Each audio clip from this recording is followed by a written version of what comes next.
Okay, Rumi part 1. So for this one, we're going to proceed a little bit different. We kind of did that with Diotima last time, right? So we're going to again, right, as far as Rumi is concerned, this is philosophical poetry, right? So it's not just poetry, right? It's not just there to say something pretty, right? There is a hidden meaning behind the symbols. This is something that needs to be deciphered, right? You can't I mean, it sounds nice, right? But if you don't decipher it, you're not going to get much out of it, right? So to decipher it, I cannot do this on my own because the poetry, this is something I explained in my other class. There is a genre called wisdom literature in the ancient world, right? And Rumi is part of this kind of medieval ancient world.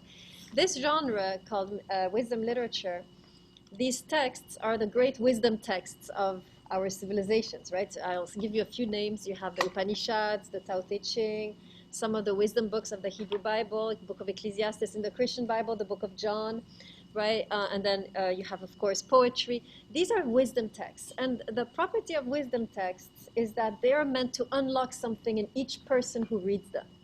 There's not one meaning. There's a meaning for you, right? So as you're reading these texts, the goal of the text is to trigger something, is to unlock something, is to open up something in your psyche, in your soul, in your spirit, so that you begin to see more broadly, more deeply into life, right? So the text, if I'm the only one talking, right, it's not going to work because the goal of this poetry is to touch you, is to hit you, each person individually. So everyone, as you're reading this, something should have opened up. Some horizon should have appeared, right? Some door should have become unlocked, right? And you start to see more deeply into what life is, what love is, right? So this is why we cannot unlock the poetry alone. We need to unlock it together because each one of you probably saw things that I didn't see, right? So for the next couple of weeks, as we do Rumi, we're actually going to work on the text together. And I'm going to rely heavily on your interpretations, and your interpretations will be test material, right? It's a great honor. In fact, I've had over the years, students actually interpret the text better than me. Like I would come with an idea and then they say something and I'm like, okay, let me scratch my idea. This is going in my notes from now and I'm going to say this, right? So actually you can be actually pretty, some of the insights of students actually pretty deep, right? So this is why we're going to next couple of times, next 2 weeks, right? As we do Rumi, we're going to work on it together. So I'm going to read a line and then I'm going to ask you, what do you think this means? What is the deep meaning of this? What can it teach us about love? And that's how we're going to proceed. Okay, are you ready to be unlocked? Good. All right, let's go to the first one, which I don't know what page it is. King dressed as a servant. Who knows? Thank you. Okay, page 36. A king dressed as a servant. And this is the book we're doing. Okay. Good. All right, let's begin. So first of all, the title, right? I mean, even looking at the title, you can sense some of the influences behind Rumi's work. In which tradition do we have the idea of a king dressed as a servant? Remember the three influences of Sufism? Yes. Christianity, right? This notion, the Christ, right, is a king dressed as a servant. So you have an allusion here to this, how shall I put it, this gesture of love, right? I mean, if the Christ is one of the biggest, or not biggest, but one of the deepest teachers of love, right? He's teaching us by dressing as a servant in order to connect to us. What does it mean to love, right? Very often when we love, and I'm starting without you, I've gone off already interpreting without you, right? It seems to me, right? When you're loving, you sometimes have to put on the garbs of the servant in order to get closer, right? So what does this mean? So we'll get to that in a second. Let's begin from the beginning. A sweet voice calls out, the caravan from Egypt is here, 100 camels with amazing treasure. So my first question is, why does Rumi mention Egypt, right? He's not in Egypt, he's somewhere in Turkey, right? So what is the meaning here of Egypt? What would Egypt symbolize for someone like Rumi? Anybody know? Go ahead.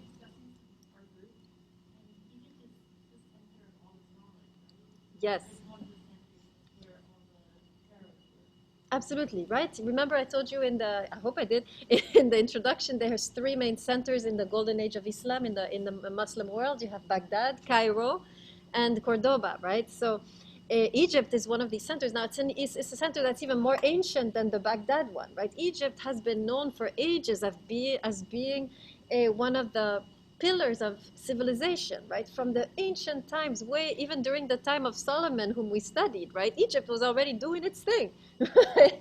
So Egyptian knowledge predates the Muslim empire, right? Egyptian wisdom is very ancient. And when he's mentioning Egypt, he might be saying, I'm about to give you a wisdom which you know nothing of. This is of most ancient wisdom.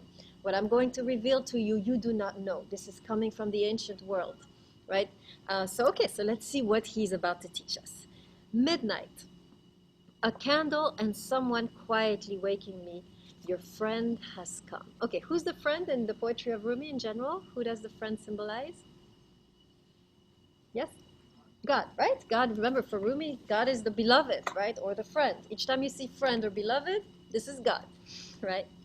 Now, why does the beloved, now going back to our world, right?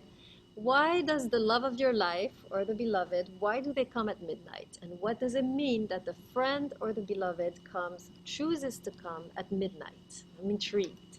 Why does midnight matter? Yes?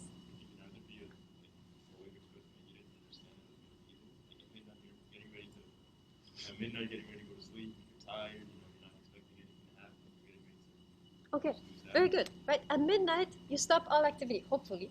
Not in New York, right? New York continues till 4 a.m. Right? But in normal countries and civilizations, right? Midnight, the moment when all activity stops, you're about to surrender to sleep. So what does this tell us about the nature of attracting love? When is the best time? What is the way we can attract love? Exactly. The moment you surrender and you give up is the moment finally it can come into your life. As long as you're struggling and grappling and grasping and trying to make it work and forcing it and pursuing the other person aggressively, right? It's not gonna happen. The moment you're on your knees and you're like, I can't do this, right?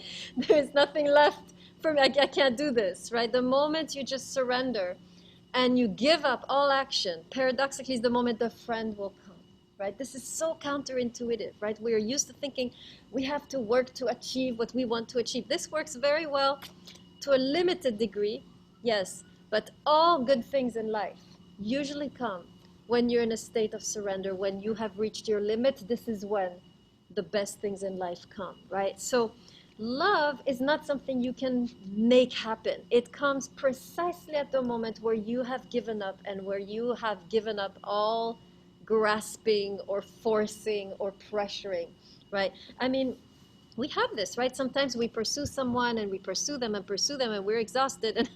And one day we're like, I can't do this anymore, right? This is when finally you're creating the conditions of possibility for that person to come into your life, right?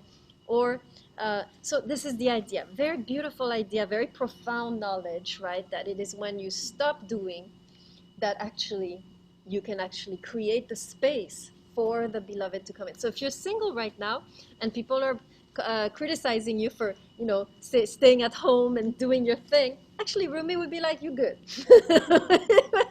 right? Relax. You don't have to make it happen. You can just be yourself. Doesn't mean you stay home all day, playing video games and eating potato chips, right? This is not what we're talking about, right? It means you do your normal thing, you do you, right? The best you can. And this is when it will simply naturally come into your lives. You don't have to be here anxious and trying to go to all these parties and go on 5 different internet, whatever applications, right? In order to force the thing. Just do you, right? And then as you're doing you, as you're relaxed doing you, this is when the conditions of possibility are there. The space is open. Good, nice. All right, let's skip a little bit.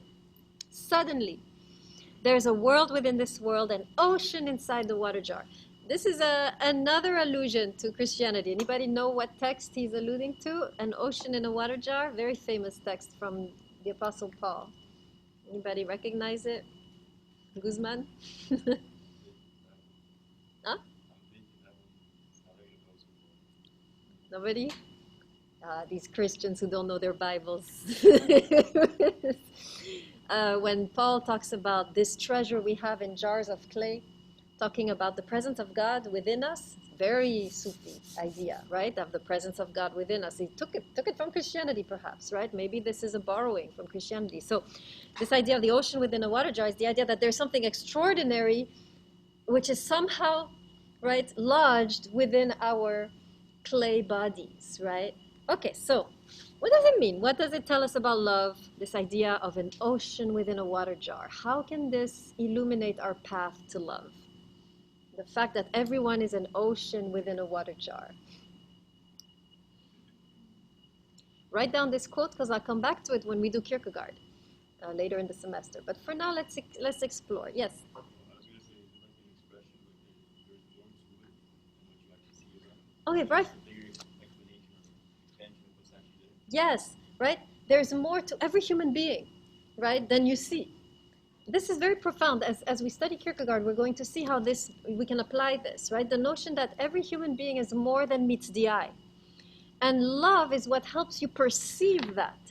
You know how they say love is blind, right? This is not true.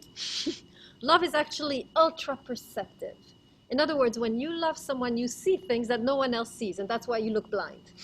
But they are blind, right? In a world of blind, right, people, the ones who see are called blind. So love actually helps you see more deeply the potential, the beauty of a human being that other people who don't love them don't see. And so that's why they're like, why are you dating this person? What do you see in them? Well, you see you see the ocean in the water jar, right? So this is a very beautiful idea of how love opens the perception, right? Some of us want to explore, right, how to break the limitations of perception. And, there's ways to do that through drugs or alcohol. Actually, love will get you much further, right? The intoxication of love, as Rumi would say, right? There's no stronger spirit, no stronger wine, right, than the intoxication of love to break open your perception. When you love, this is when you truly see the beauty of the other human being. And that's why people who don't see it, because they don't love, will think that you are blind. But do not let them, right, convince you that you're not seeing what you're seeing, right? And we'll come back to this idea. Yes, David.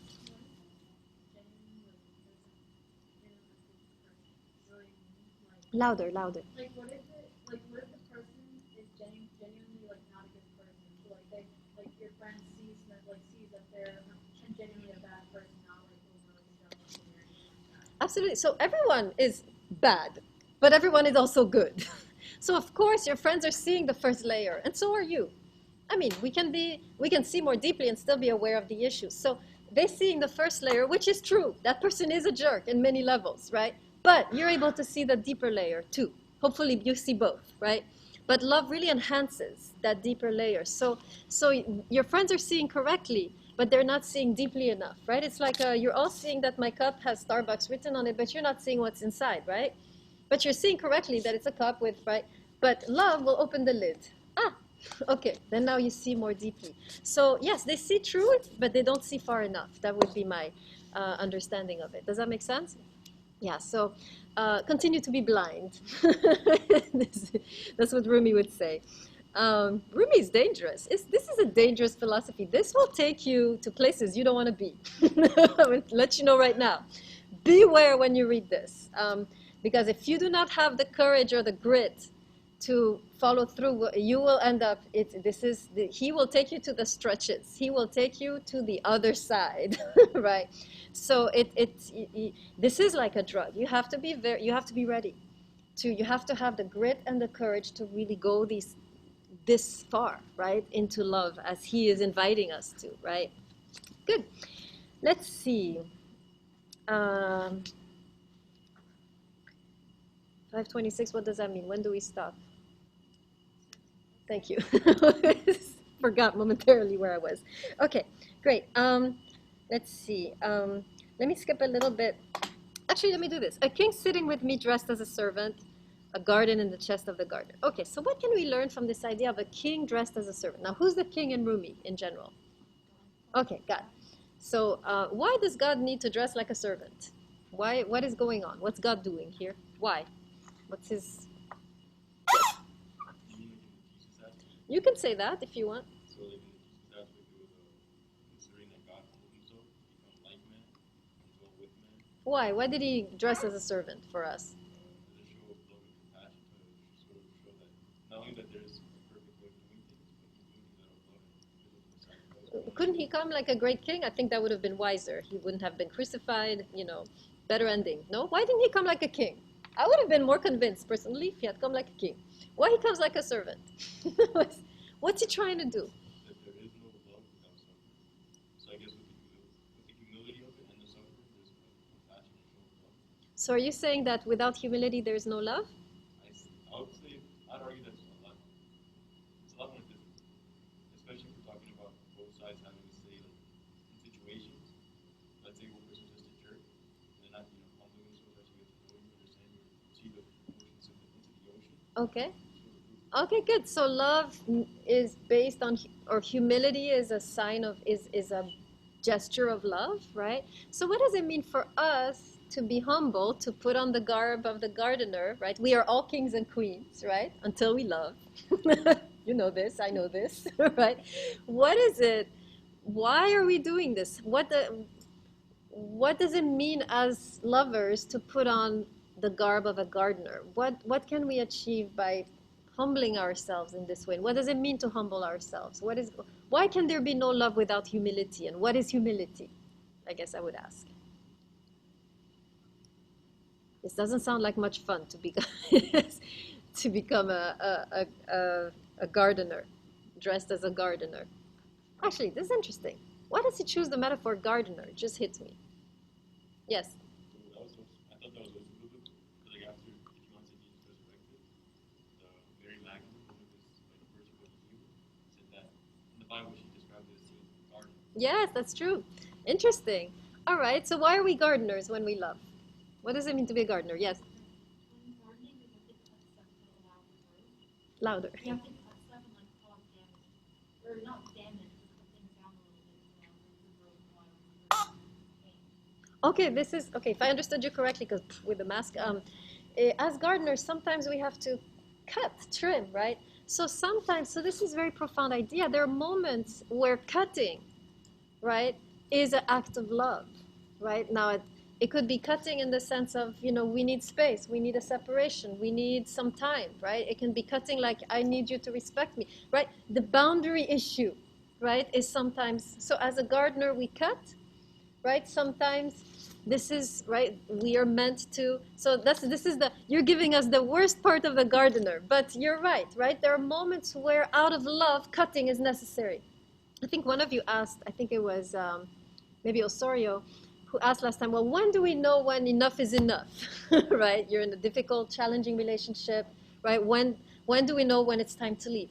The answer here would be when love prescribes to you that you should leave, when it is the most loving thing to do, not fear, love, right? Most of us, we leave because we become fearful that, oh, this is ruining my life, this is wasting my time, right? And we think of ourselves, and that's why we leave. Rumi would say, no, you leave when you realize that it is an act of love to leave, when you sense that that is what the other needs, right? So at that moment, you know that you need to cut this relationship, right? So this would be, perhaps if you want to know the signal of when to leave, or you ask yourself your motive. Am I leaving because I'm afraid of being hurt, or I am afraid of being hurt more, right? Because obviously if you want to leave, you've been hurt once, so now you're afraid of being hurt twice, right? Am I leaving because I'm afraid, that, this is wasting my time? Am I leaving because I'm afraid I will be unhappy? All of this is not good motives. The moment you realize I'm leaving for your sake because I feel it is the best thing for you, now you can cut like the gardener, right? Okay, let's look at a nicer gardener. What else does a gardener do? He grows. He what? He grows. Exactly. He nurtures, right? He nurtures the plant. And in many ways, right, as lovers, we are called to nurture our beloveds, right? There's a beautiful book by the Vietnamese Buddhist monk. His name is Thich Nhat Hanh. I don't know if you've anybody heard about Thich Nhat Hanh? You? Okay. It's all over Barnes and Nobles if you go to the Buddhist section, right? He wrote a beautiful book on love where he talks about how the beloved is like a plant. And just like every plant has special needs, right? Some plants need more water, some need more sunlight. We have to learn the kind of plant we are dealing with in order to nurture their growth, right? And so some people, need a certain way. So most of us, the problem is we love the plant like we want to be loved. We think they're a plant like us, right? We have to learn the nature of our plant and then nourish it in the way that it needs to be nourished. And that is how we become effective gardeners. I am a terrible gardener myself because I treat everyone like me, my plants, and I never give them enough water and they die, right? So it's right, you want to always be in tune. What kind of plant, right? Does my beloved need space? Does my beloved need attention? Does my beloved need me to, give them some distance? Does my beloved need me to, I don't know, right? What else could the beloved need? Space, proximity. What else do beloveds need? Um, does my beloved need support? Does my beloved need independence, right? You want to be really in tune with what do they need and offer them that, right? Like a gardener. This is the best way to help the relationship grow. Very nice. I like that. I hadn't even written any of this in my notes. Okay, let's look at the last one. We'll come back to this idea. Let me keep opening this moment like a dead body reviving. This is interesting. This is a key idea in Sufism, the dead body reviving. Now, if you're familiar with, again, sorry, Christianity is all over this text. What is the meaning of death in the context of Christianity, or especially in Christianity? They have a certain perspective on death. Yes, but more. You're very pessimistic right now. Look at the text. There's no sin in Sufism. Yes, death is the prelude to resurrection. That's the main idea, right? In Christianity, right, we have a very strong message, right, that death is the beginning of a new life, right? This is the meaning of the sacrifice, right, of the Christ, right? He dies and, right, resurrection. So this idea that death is the path to new life is also the path of love, right? There's a beautiful quote. I'll read it to you right now if I can find it. A friend of mine just texted me this, so I have to find it because it's just perfect. And of course, I'm not going to find it. Sorry. Let me look in my... I have to share this with you because this is exactly what we're talking about. Okay. All right. Here it is. Okay, so he sent me this randomly. It's a picture of two guys, right? And he's like, what's the secret to keep a long-lasting relationship while living together? And then it's written, just like the seasons, you got to die and come back to life over and over and over again. Let it get dark and always forgive, right? It's beautiful, right? This idea that if you want to really last, you have to learn to die and come back to life over and over and over again. You have to go through the seasons. And I love this idea of let it get dark. Don't fight it when you go through the crisis. Don't leave either, right? Just go through it, right? And see what pops up at the other side, right? So that's the idea that we'll see it over and over again in Rumi. The courage to die, the courage to surrender, the courage to go through these dark times, just go, right? Don't fight it, don't run away from it, don't resist it, just go, let it get dark. I love the way it says it here, right? Let it get dark and just emerge at the other, trust that you will emerge in some new dimension, right? At the other end of the darkness. So this beautiful idea of dying and reviving, right? Okay, let's go to, what's the other one? A sprig of an herb, which is which page? 46. Thank you. Okay. All right. This one is a tough one. I've struggled with this one forever, especially the end with the water pots. We'll see what you guys come up with. Okay. Learned theologians do not teach love. Love is nothing but gladness and kindness. Okay, so already we can all walk out of this room, right? Because you can't learn love from books. That's what this is saying, right? We are reading books assiduously, right? Trying to figure out how to love. You won't learn love through books. How do you learn love? According to Rumi, do you think? Experience. Your beloved will teach you. You want to know how to love? Forget all the books. Ask them, what do you need? What can I do better? Your beloved is your guru. Your beloved is your master. They will teach you if you're willing to learn, right? And too often, sadly, we let our ego get in the way of all beautiful romantic relationships. We don't learn because our ego is hurt, It's like, how can you say that? How dare you say that, right? And we are not able to learn because ego is constantly in the way, right? We have to learn to, we'll see today in the text, next time I think, to dissolve the will, dissolve the ego so you can learn and grow from, right, from learning at the feet of your guru or your master. Okay, now what does it mean that love is nothing but gladness and kindness? That sounds too simple for me. What is he trying to say? Love is nothing but gladness. And what is gladness? What is kindness? Love is happiness.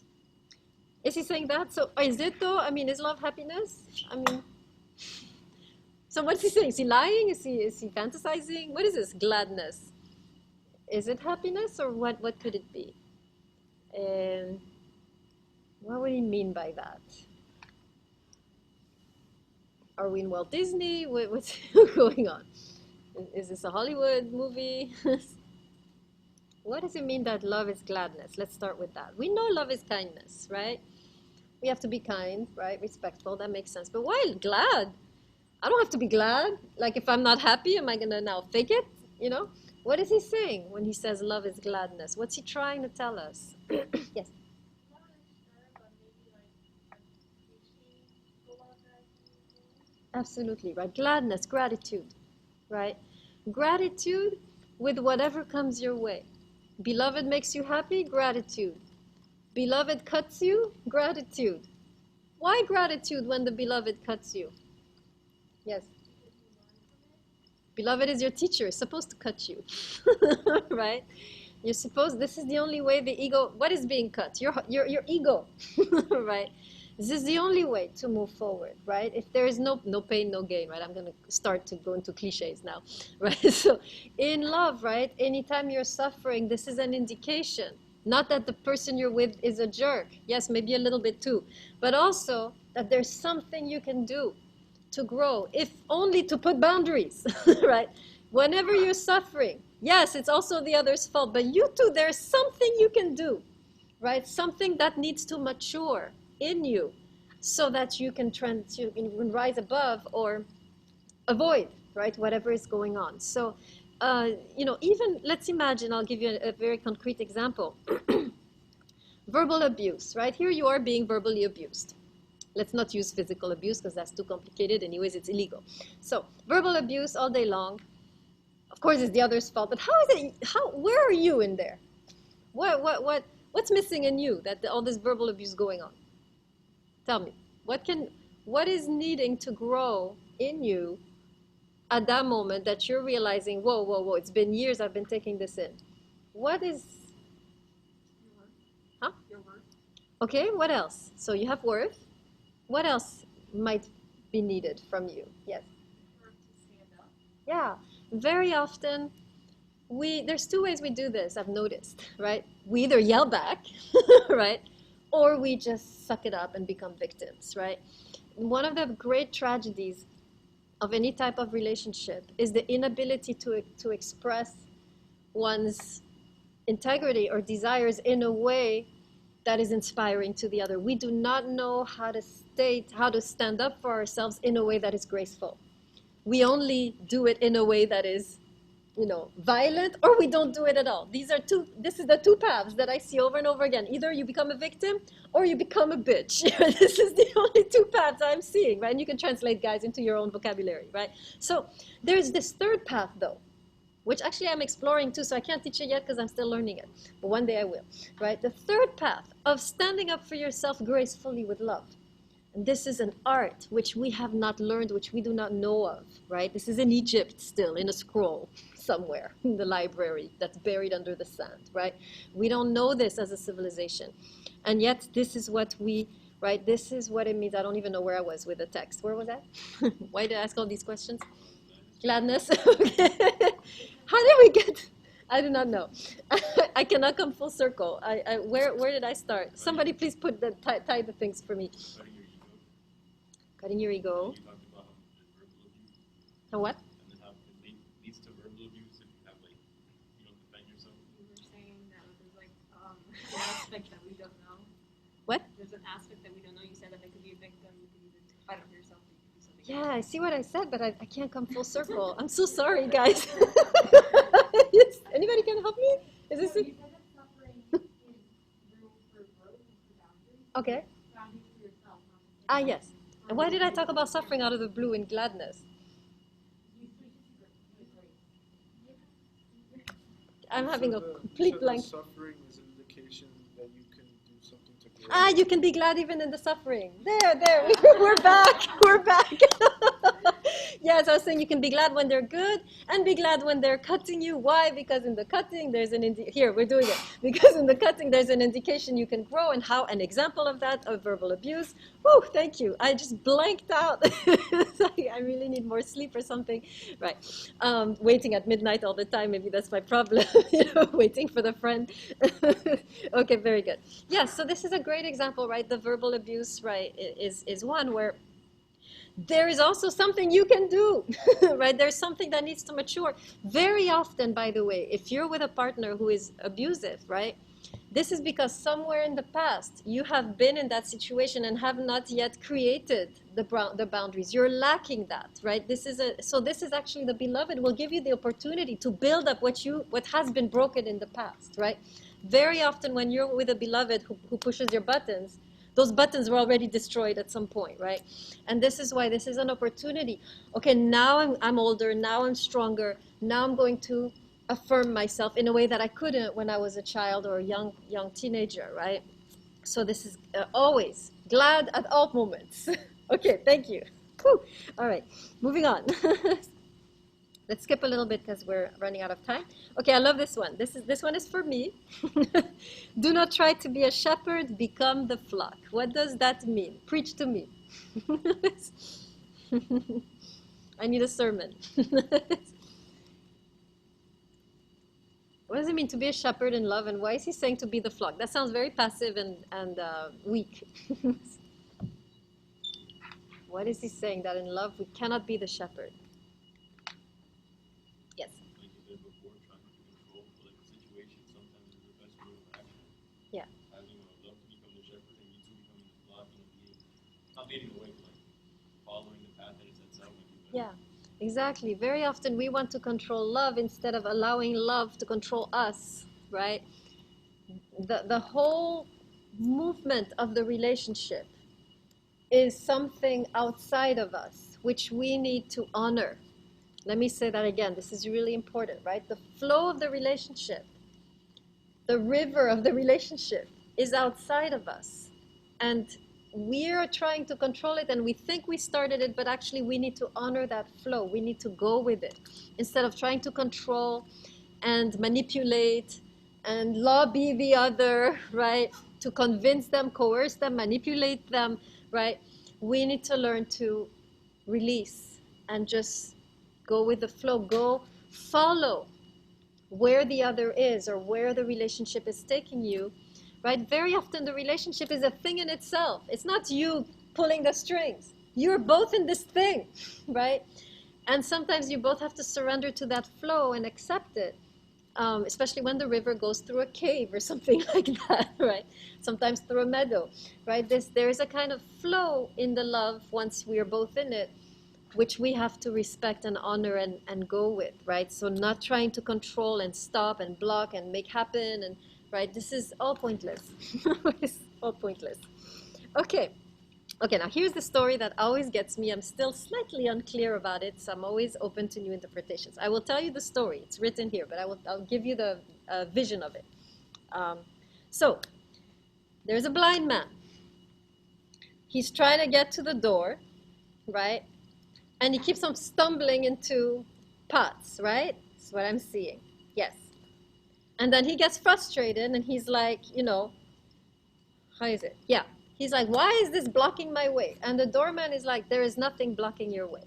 Do you see the image? Let me read it to make sure I said it right? It is clear as direct as a blind man stubbing his foot against a stone jar. The doorkeeper should be more careful, right? He yells. That pitcher is not in the doorway, says the doorkeeper, right? So here's the blind man trying to get to the door, and he's bumping around, and then he gets frustrated, and he's like, why are you putting all these obstacles in my path? And the doorkeeper is like, there are no obstacles in your path. Okay, that's the story.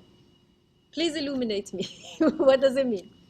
Some people in some relationships they see conflict where there isn't. So let's say like everything is going well, but then they start having second thoughts and like, oh, what if I'm doing something wrong? And then they cause conflict without trying to cause conflict. Yes. Which is like in a way like the blind man, there really is no conflict, but you're crashing into it because you kind of like think you should. Yes, I love it, right? We create our own problems. It could be so easy if we stop creating our own problems. And why do we create our own problems? Can you tell me? What makes us do that? Are we crazy? What's going on? Why we create problems? What's at the origin of that impulse to create problems? Put jars in our paths. Why we do that? Anybody know? Anybody thought of that? Yes.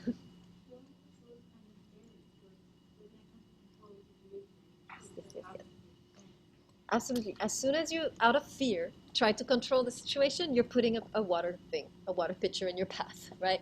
You're fearful, so now you're going to be like, no, we have to, right? And you're controlling. And the more you control, the more pitchers you're putting in your path. If you would just let go and go with wherever the beloved is leading you, the door would be wide open, right? Anybody have an example of putting water jars in their paths? Anybody experience this art of building water jars, putting them in your path? Anybody can give me a concrete example of what that looks like so we can learn?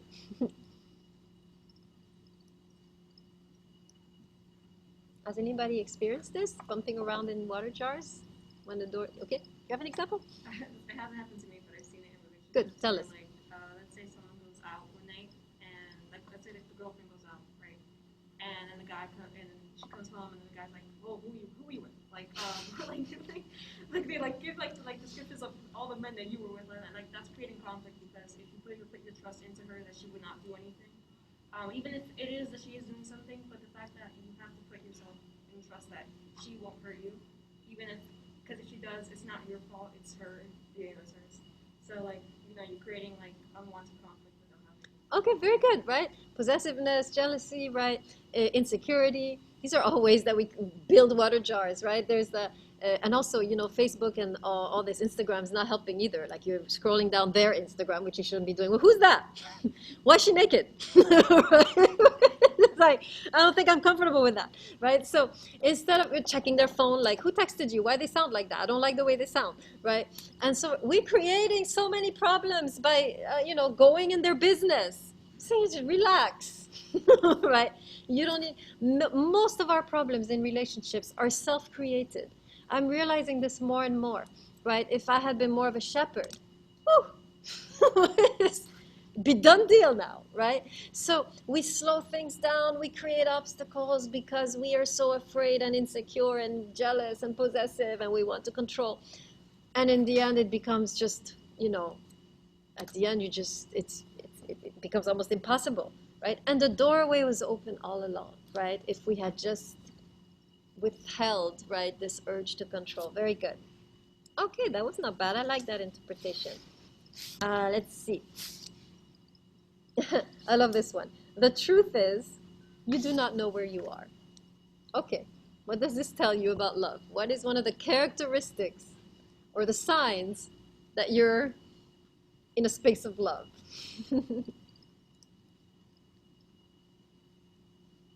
Truth is, you do not know where you are. What does this mean? What does this tell us about love? The essence of love. I think you sort of allude to this in other parts too. It's sort of like a spirit that's sort of like spontaneously like grasp you. It's not something you can really. Well, this part is obvious that you can't really control, but it's something that really just takes you and just finds you away. Okay, very good, right? We very often in love we will have questions. We will be confused. We will be, I don't know where this is going, right? I don't know if I should even be here, right?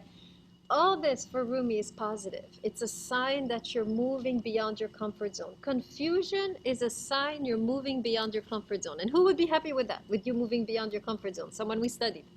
Who would be like applauding you on the sidelines, cheerleading, wearing a little tight outfit? Who would be doing that? Who? Who in Plato? Oh, he's going back home, Aristophanes. Who's saying you got to move away? Be in exile. Yay, if you're uncomfortable and lost. Yes, Diotima, right? Diotima will be cheering you on. Oh, you uncomfortable? You lost? Yes. Right? This is where you should be. Never, never, never regret a relationship where you were uncomfortable and lost.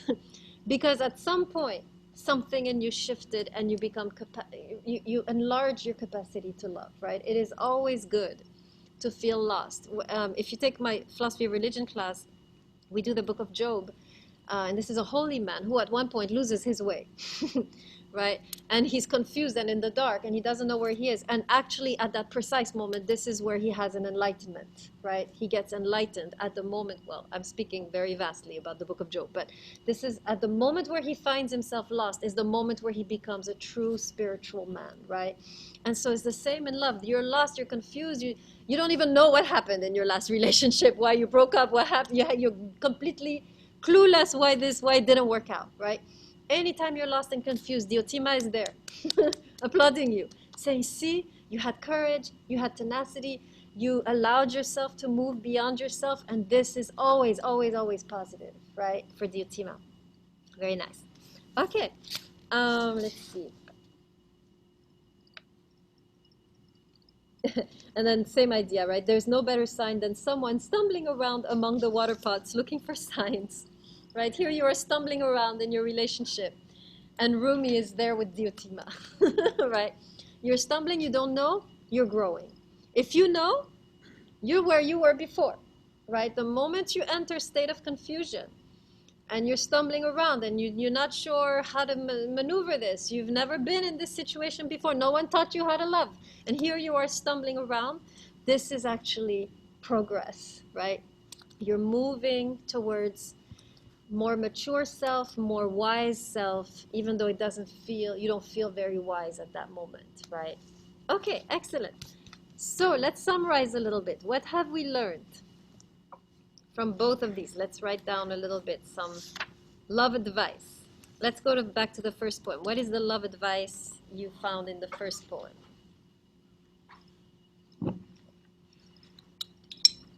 Let's do 3 for each.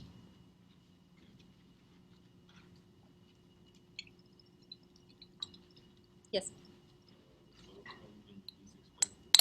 Okay, first, right, number 1, love comes when you stop trying, stop grasping, stop forcing, stop despairing, right? Love comes then. What else? What's the second thing we learned in that poem? Let's do this quickly. If you know the answer, tell me. There's